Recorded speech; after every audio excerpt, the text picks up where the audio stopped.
만일 문제가 언어와 명칭과 너희 법에 관한 것이면 너희가 스스로 처리하라. 나는 이러한 일에 재판장 되기를 원하지 아니하노라 하고.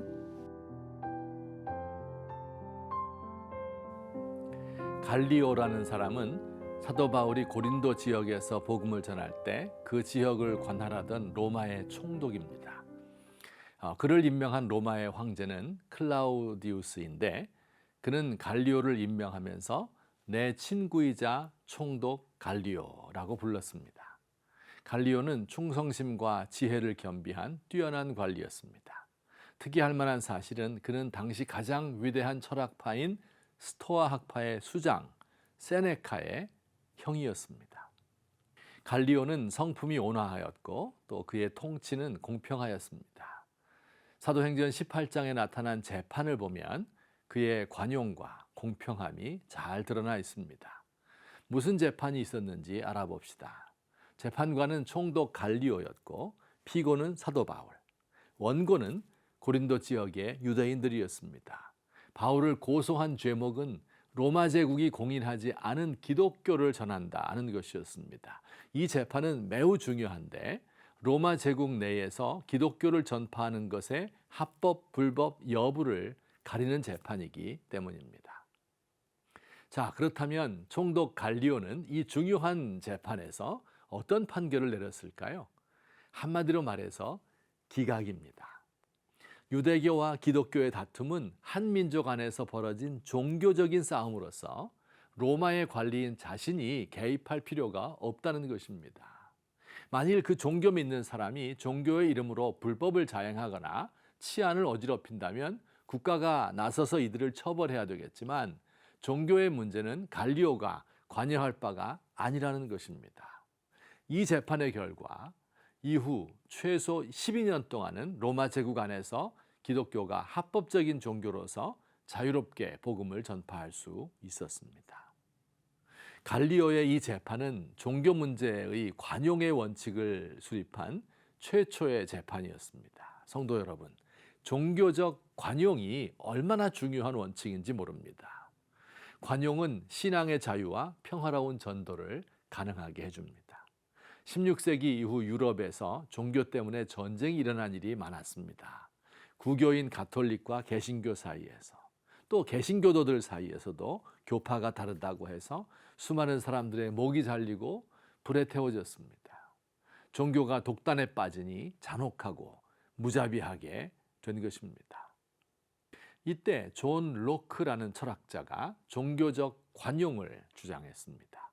기독교의 이름으로 자행되는 참혹한 일을 목격하고 경험한 그는 그리스도의 사랑에 호소했습니다. 신앙은 총칼로 강제한다고 해서 되는 것이 아니고 자발적 믿음에서 비롯되어야 한다고 말했습니다. 오늘날도 수많은 나라들에서 종교적인 이유 때문에 박해를 당하고 복음을 전하지 못하게 되는 경우가 얼마나 많은지 모릅니다. 그 나라들에도 종교적 관용 정책이 펼쳐지기를 기도합시다. 이 갈리오의 태도와 또 그의 결정은 칭찬할 만한 것이지만 갈리오 자신에게는 아쉬운 점이 있습니다. 바로 그 재판에서 사도 바울의 말도 들어보지 않고 기각 결정을 내렸다는 것입니다. 그러나 바울에게 말할 기회를 주지 않으므로 갈리오는 자신의 영혼을 돌아보고 구원받을 수 있는 유일한 기회를 놓쳐버리고 만 것입니다. 부질없는 상상이지만 만일 이날 법정에서 갈리오가 바울에게 소명할 기회를 주었다면 어떤 일이 벌어졌을까요? 바울은 로마 제국 내의 불의에 대하여 또한 갈리오의 영적 갈망과 구원의 방도에 대하여 설명하였을 것입니다. 갈리오는 사려 깊은 사람이었기 때문에 다른 욕심 많은 관리들과 달리 바울의 말을 귀담아 들었을지 모릅니다. 그렇다면 복음을 믿고 회개한 최초의 고위 관료가 되었을 수도 있었을 것입니다. 그러나 그는 천재 일우의 기회를 놓쳐버리고 말았습니다. 이 재판 사건이 있은 지 13년 후 갈리오의 동생, 그 유명한 철학자 세네카는 황제의 반역을 일으켰다는 죄목으로 황제에 의하여 죽음을 당했습니다.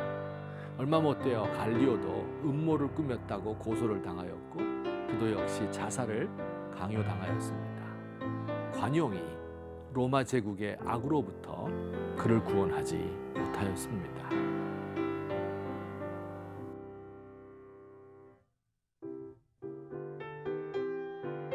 주님, 저에게 관용하는 마음과 포용력을 주십시오.